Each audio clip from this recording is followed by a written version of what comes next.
I've been wanting for so long to talk with someone about the Stop Oil Soup Art protests. And it's been a little difficult because I find that most people, even though the vast majority of my guests are very much on the left, have no ideological in terms of our substantive commitment to addressing climate change, reversing climate change. They tend to feel differently from you, and they feel that the ambiguity, the meaninglessness of the protest is its flaw. And they saw it as too easily reducible to punk kids who are unappreciative of art that's in the public sphere. It's meant for everyone. They went into a democratized space and trashed something of incredible value that was too attenuated from the source of the harm, from the oil company, from the major polluters.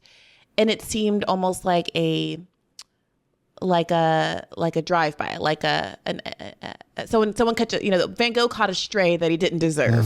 So what do you say to that, to people who don't understand? Yeah. Why do you think that the nonsense aspect of it is an actual attribute?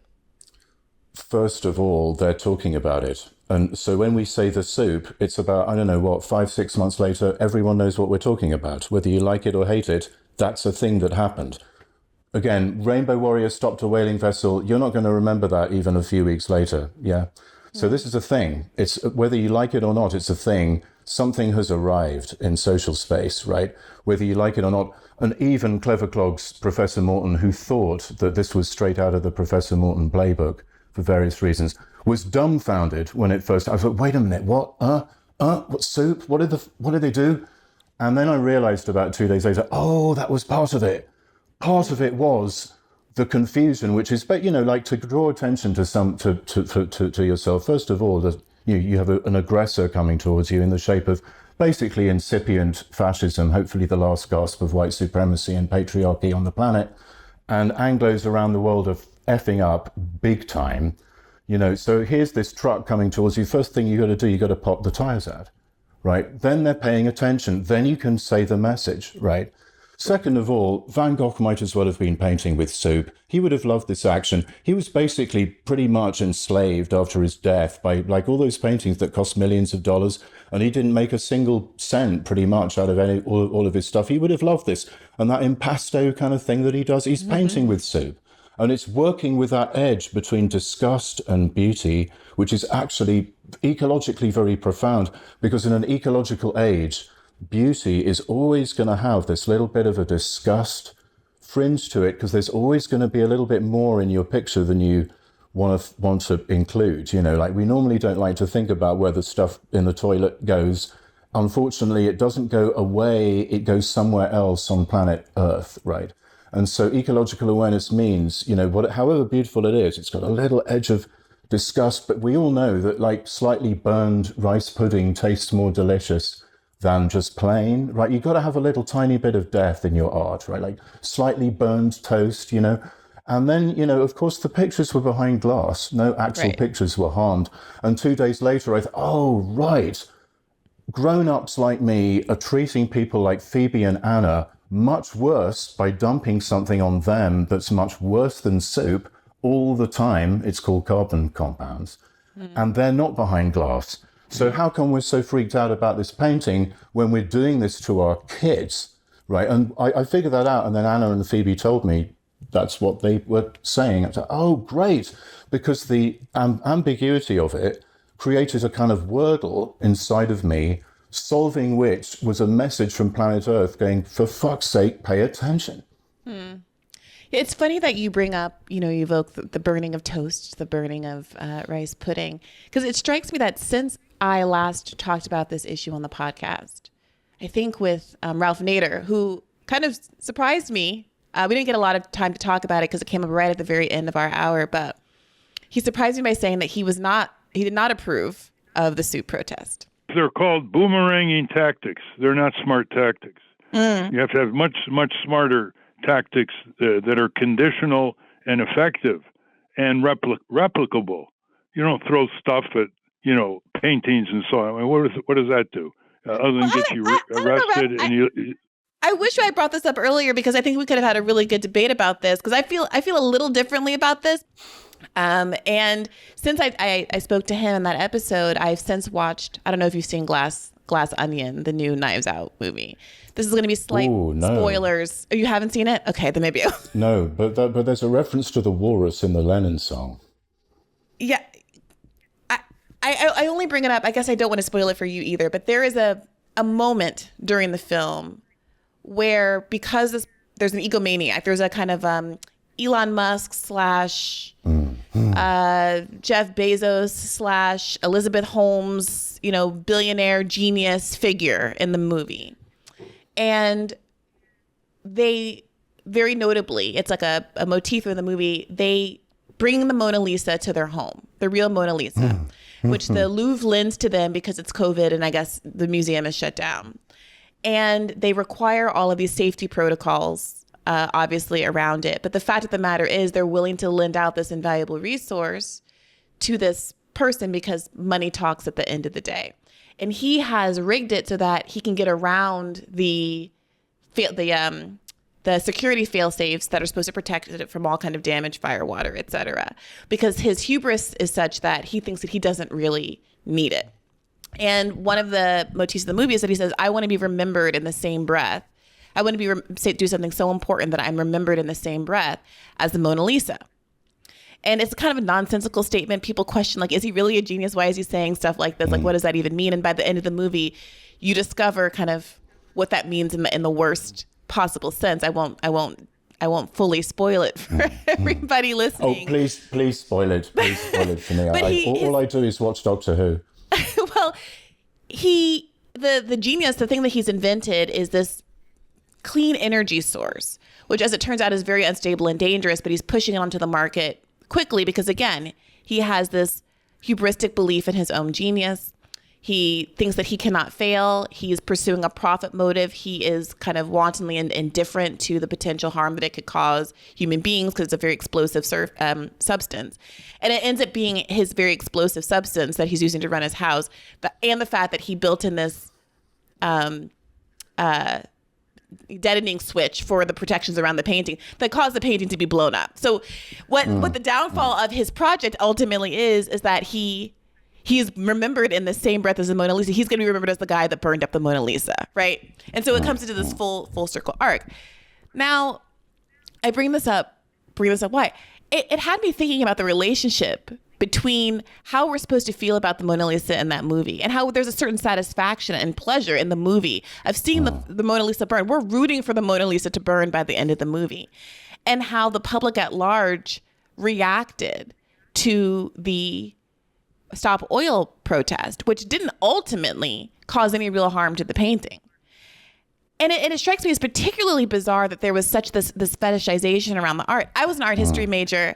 I am someone who loves art, appreciates the value of museums and public spaces, and am not someone who's indifferent to it. But even when I heard about the protest, my first thought was, oh, they should have done something that did actually damage the art because of how much less symbolic and how much more real it is, especially since we live in a world where we have 1,000,001 recreations of this thing. There are not just like posters of it, but like down to the paint stroke recreations of the thing. And what is this value? What is this kind of value that we have on the original? Is it about it being an actual artifact from which we can learn, or how we basically x-rayed and scanned the thing to death, and that it's really about the value? It is about the money. It is about the cost. It is about kind of the commodification of the thing as opposed to the art value of the thing. I wonder what you make of all of that. Cutting is my favorite part of writing a book. You know, you write a book and then you take a little bit out and then you take a sentence out and then you take a paragraph out. And then at the end of the day, you're chopping huge amounts, like going, die, go, creation and destruction are kind of the same thing. And, on a similar note, a different axis of the same idea, beauty and disgust are the same thing. Like delicious perfume is made out of disgusting little things. And I'd like to think that this concept that I'm trying to put up against the notion of great, America can never be great because of slavery. Europe can call itself great as long as you don't mention it, or as long as you do mention it if you're a fascist. But America could be called, possibly, maybe, could it, in the future? I think that's made, I think that's time-stretched soup. I think beauty is time-stretched disgust. That's basically Jacques Derrida in one sentence. I wish he'd written it that way, because then I would have actually understood it when I was like 18 years old and trying to understand it. You know, that I personally feel like absolutely Google Images, you chuck a statue in the river, great, leave it alone. We've got Google Images for these things. You don't even have to put it in a museum, you know. Van Gogh, it's so interesting because it's pressing all these buttons, and one button it's pressing for me is, oh, that's really kitschy. I'm not supposed to like Van Gogh. And you sort of, how exposing is it to feel weirdly protective of this kitschy thing that you think of as kind of a kitschy thing, right?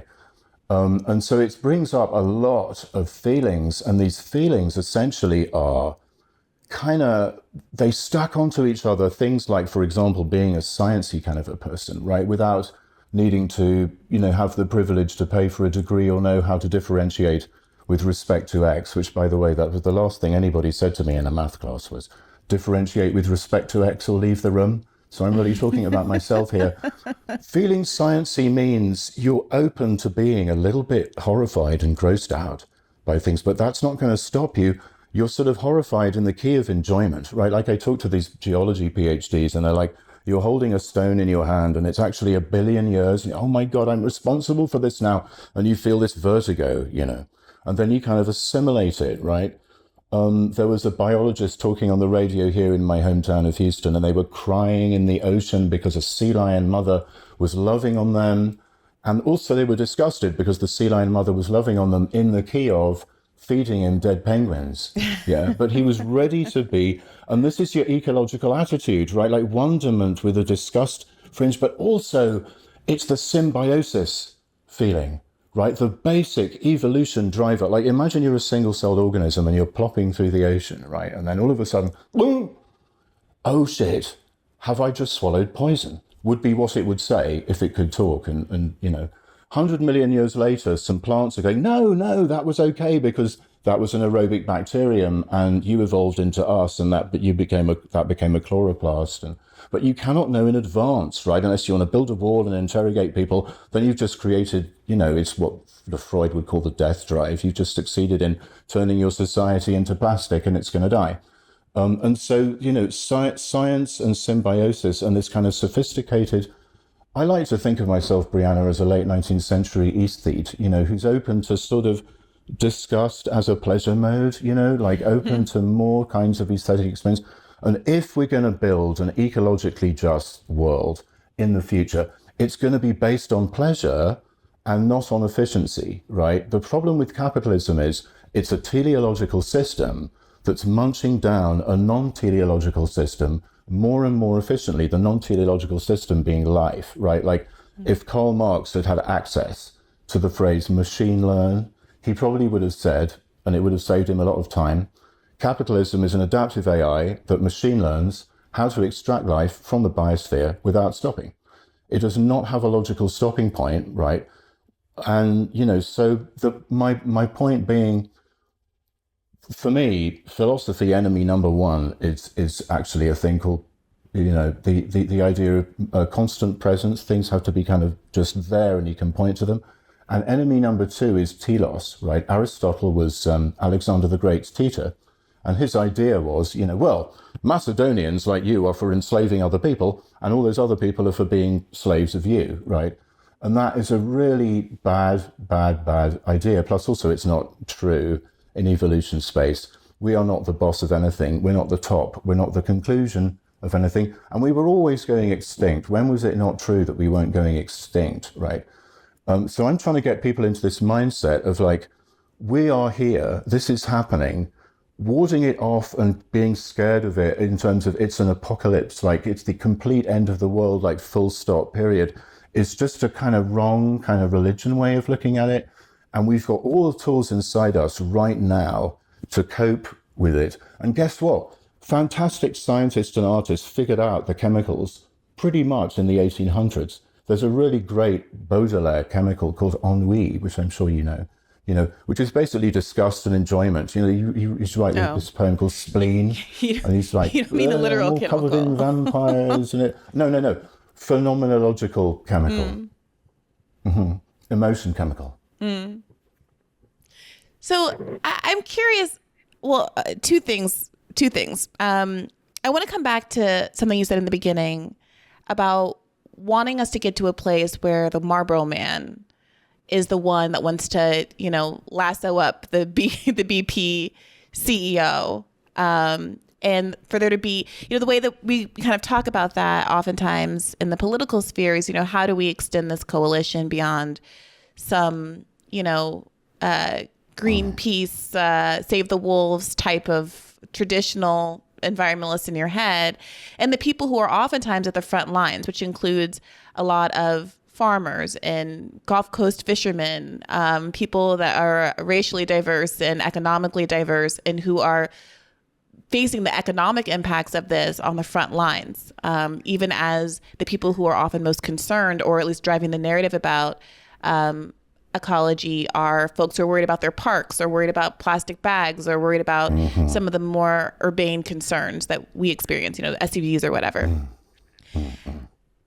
How do you see any tension between wanting to expand the coalition to people who are not historically perceived to be a part of this movement, and stunts, protests that might cause too much disgust for people who have more, you use the word kitschy, maybe just normie tastes, and think, hey, Van Gogh is good. Art is good. What does this have to do with anything? Why would I want to be a part of this? Even if my interests are, there's no more fish in my nets. That's a legitimate interest. But I don't know what that has to do with a bunch of, as they say, pink-haired kids trashing some great artwork. For real. This is why I created Cool America Foundation, because, this notion of cool comes very close to the runway of ideology. It's like you're skimming along, hopefully you don't crash. Whereas the soup thing is very obviously counter-cultural, But I have a hunch that actually you could magnetize people in a different kind of a way. As you say, I'm an English lit professor. Basically what I do is I study propaganda, which is a dirty word for art, which is a cool word for propaganda, basically. Or is it a dirty word for propaganda? I can never quite figure it out. So we've been getting this wrong, so people like me are obviously responsible. I can only be responsible for myself.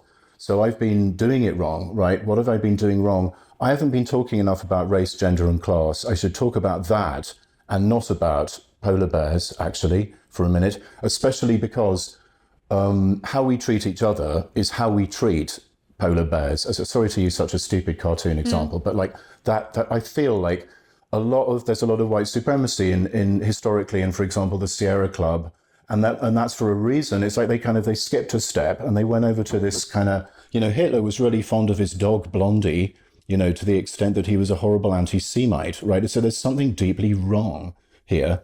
And people like me should spend much more time talking about race and gender and talking about class things with people, and much less time, like no time at all, actually trying to shock people. I think the shock thing is mostly just white guys going, oh my God, all the stuff that I was doing to everybody else might now affect me. How many seconds do you have for that kind of sort of feeling? Probably none, without like seriously embarrassing yourself. But Professor Morton, so get over yourselves, guys. People are seeing and again, I just want to be really clear. I'm supportive of the Stop Oil protest, but many people see that protest as emblematic of the kind of white privilege or superficial engagement with the issue, or doing it, a kind of an emotional reactive moment that is attenuated from the Black and brown communities that disproportionately are placed near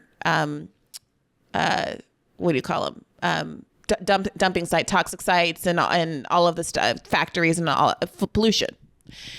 So how do you think there's a trade-off there? I mean, let me give you another example. There was a protest a few months ago that involved shutting down a highway for climate reasons, and I noticed a lot of people on the left also criticizing that, saying it's not right to obstruct people who are just on their way to work. This is disproportionately going to affect commuters, Black and brown people, people who can get fired for being late are low-wage workers, hourly workers. Why would you do something that is only going to further alienate the climate movement and make it seem out of touch? Is there a tension between getting the Marlboro Man on board, getting the black and brown frontline exposed person on board, getting the Gulf Coast fishermen on board, and engaging in acts like the soup protest? Yeah, having just said that there isn't, I'm now going to completely agree with you and say that actually there is. So please forgive me. I love contradictoriness. And, in the bigger picture, yelling and making people wrong and throwing up all over them hasn't worked, has it, so far? And, I'm a full respect to my pal Adam, so sorry, Adam McKay, he made this film called Don't Look Up. I'm so glad you brought it up, because that was my second thing. Go ahead. Well, thank you. And please forgive me, Adam. I'm going to say a thing, and I've stayed at Adam's house, and this is really embarrassing. Look, evangelicals already know that there's a comet coming to destroy Earth, as it were, and they already know the mainstream media isn't going to cover it. You just got non-evangelicals about this much up to speed with their mindset, because guess what? They also know that you don't know. Jesus loves them anyway. Why would they want to swap that belief for this other belief that doesn't have that? People like me not only have to talk about race, we also have to say what for us are words like you dirty fucker, like pray, Jesus, God, heaven. We got to talk to religion. There's a reason why Gandhi and Malcolm X and King worked, right? Because they stirred up people's feelings. And there's a reason why that's actually also ecological. But if you haven't got 5 hours, this is a bad thing. But this is just like me saying, I've just written this book. And it's a book called Hell. And what it's basically saying is religion is a kind of inside out, kicked upstairs way of feeling as you do as a biological being. And I couldn't mean that in more of an opposite to Jordan Peterson kind of a way, right? But we don't need to get into that right now. But basically, being right and yelling at people has its limits. And one of the limits is an Enlightenment period sort of idea that if I could just persuade you nicely enough, reasonably enough, then you'd agree with me, and underlying that concept is this notion of a kind of a transparent being, usually called white, right? Like genderless, sort of raceless being who's on top, who's like represents the summit of rationality and all that stuff. We got to talk to people's feelings, and we've got to not be deleting those feelings, right? Like actually not deleting them at all. And so, the trouble with a lot of people who go on the telly, I'm reverse engineering from having been invited to Tucker Carlson, which, if I get invited to Tucker Carlson, please God help me, what do I say to Tucker if I get on? I'm not going to say anything about carbon. I'm not going to do any information dump stuff. We traumatize ourselves on page 1 of the newspaper, as it were, with this unfiltered stuff, right? And you read this headline, shock horror, hurricane hurts black people worse than white people. It's almost racist to say that. Like, why would you even need to know? Why is this not obvious? We don't do this to any other thing that happens in social space. We're treating it like a thing that comes out of, what we're treating it's like the book of Revelation, giant dragon emerges from ocean, and then you turn to the middle of the paper and it says, you're a bad person. You're not thinking about this right. You're evil. Stupid and evil is not a good place from which to launch any kind of progressive politics, I feel. So with full respect to the kind of, if only we could just vomit beautifully enough, in the words of Captain Beefheart, then we might persuade people. I'm sorry, that one hasn't been working, so you kind of had to do this horrible Texan. This is a phrase that I've learned now, that terribly embarrassingly, I am in fact now a Texan person. Can you tell from my souvenir accent? And, so down here, you say, you have to dance with them's that brung you. And we've got less than 3 years to keep global warming within 3 Fahrenheit, which is roughly 1.5 centigrade. Yeah. Or we can enjoy something like the Triassic period. So, how to get these people, they're not going to give up Jesus loves you anyway. They're not going to give it up in 2 years. And people like me have abnegated their responsibility to talk nicely to everybody. Hey YouTube, thanks for watching. Just a reminder that this is a podcast. You can catch an extra premium episode every Monday for $5 a month at patreon.com/badfaithpodcast. That's patreon.com/badfaithpodcast for $5 a month, an extra episode every week. Additionally, please do consider liking this video, subscribing to this channel. It helps us out. It helps independent media beat the algorithm. We appreciate you. And as always, keep the faith.